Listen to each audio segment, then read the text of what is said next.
So, Indy, did you like the movie? That good, eh?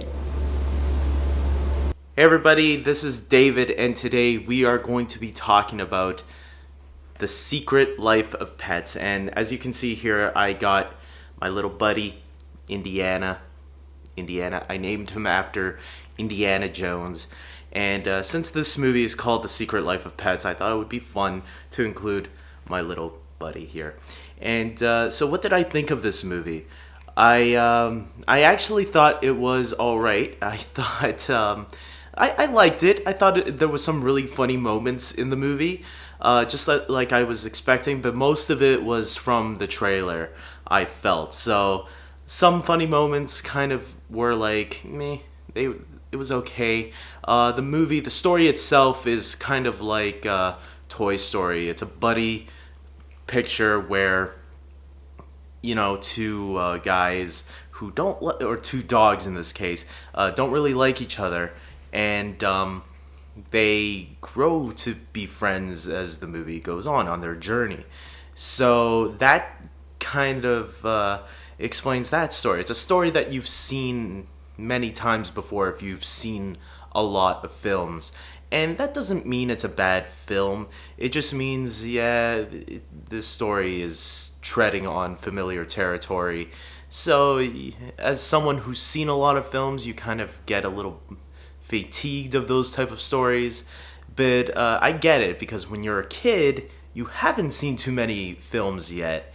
And so this might be your first exposure to that film. So kids will definitely enjoy this movie. But if you're an adult, you might be treading on familiar territory, like I said earlier. The characters are all enjoyable, but I will say that, oh man, I don't even know who would my favorite be. I know the rabbit, voiced by Kevin Hart, was really funny. The two main dogs are really good too. They have really good moments together.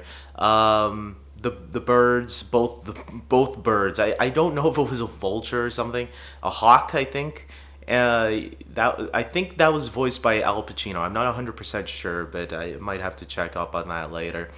But yeah, I mean, there's a lot of really enjoyable characters in this movie. I just felt some of the jokes didn't hit the way I wanted to, especially early on in the film when I felt they were hitting really good. There's still some jokes in the middle here and there that I think everybody will enjoy, just not as much as I was hoping. I am going to recommend this movie for everybody because I think there is still a lot of enjoyable moments. And it's a great family film to take the kids to. Come on, guys. Much better than... it's obviously no Finding Dory or no Zootopia. I think those movies are definitely the height of this year when it comes to animated films. But it's still an enjoyable movie to check out, I think. So I am going to recommend it. So without that being said, I am going to say that's it. Subscribe to my channel. Like this video if you agree with me. Like it for this little guy right here. Check it out. Indy. Yeah. So he's my little buddy. And with that being said, guys, take care.